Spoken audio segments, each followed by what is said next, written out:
Hi, welcome back to Med Rounds. I'm Dr. Tim Moser. Today we discuss hypothermia. Hypothermia literally means low temperature. Now, hypothermia is more than just feeling cold. Hypothermia is when the body temperature drops to a dangerous level. Most people know that normal body temperature is about 98.6 Fahrenheit. In the case of hypothermia, your body temperature is 95 degrees Fahrenheit or less. In order for the organs of your body to function normally, the temperature has to be maintained in a very narrow range. If the temperature drops too low, then especially the nervous system, your brain and how your nerves communicate with the muscles and other parts of your body can be affected. This can lead to serious health problems and potentially death if not treated. Anyone can get hypothermia, but it is especially common in the very extremes of age. And by that I mean the very young, like newborns and infants, and the very old. The reason for this is very young babies, children, infants, cannot adapt to the cold. They can shiver, as adults do, but their mechanisms aren't as strong as a bigger person's are. In addition, a young infant is unable to add more clothes or go to a warmer place. On the other spectrum of life, the elderly are also at a higher risk to develop hypothermia. This is because the elderly aren't as mobile sometimes, and they also don't have the protective mechanisms that younger people have, such as shivering, which produces more heat. So here's the stages a person goes through as they develop hypothermia. Initially, of course, they feel cold. And as you feel cold, you start shivering. If you're able to move about and use your muscles by walking or exercising, that generates heat, and the process may stop there. Your body may be able to generate enough heat to compensate for the heat being lost. If, however, you are placed in a situation where your body's ability to make heat is overwhelmed by the heat loss, then gradually your body's core temperature is going to start dropping. This is especially common when somebody gets wet. Okay, so you're cold and your body temperature is starting to drop. Your body will respond by making you shiver more, because shivering is a muscle contraction and relaxation which generates heat.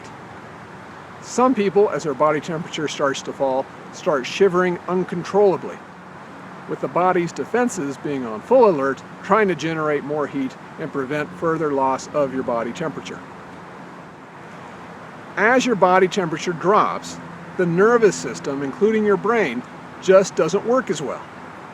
People who start to develop hypothermia oftentimes become confused. In some cases, people with hypothermia do inappropriate things, like start taking off protective clothing, or they start becoming agitated. Other symptoms of hypothermia include muscle clumsiness and weakness, and eventual coma, and if left untreated, death. Now, if this process continues with decreasing body temperature, eventually other organs of the body are also affected. The heart will gradually slow and eventually stop. Once the heart stops, then of course you stop breathing. Now, there's a saying in emergency medicine: you're not dead until you're warm and dead. That sounds harsh, I know, but here's what they mean. If you are found apparently dead from hypothermia, and you're found relatively early on, there is a chance that you could be resuscitated. If CPR is initiated and your body is slowly warmed, then you might be able to come back from the effects of hypothermia. Such successful resuscitations are rare, but they have occurred. If there can be anything good about hypothermia, it is as your body temperature drops, the need for your body cells for oxygen and other nutrients also decrease. This opens a very small window for resuscitation for patients with hypothermia, if they're caught in time and if emergency medical care is provided. Overall, the best treatment for hypothermia is to warm the person that is affected. Now, here's a very important point. If you're developing hypothermia because you have wet clothes, you have to get out of those wet clothes. The water in the clothes is going to suck the heat out of your body far greater than your body can compensate by making more heat. This is why it's very important in any type of winter situation that you have some type of dry clothes available. A warm blanket in your car, a change of clothes, etc.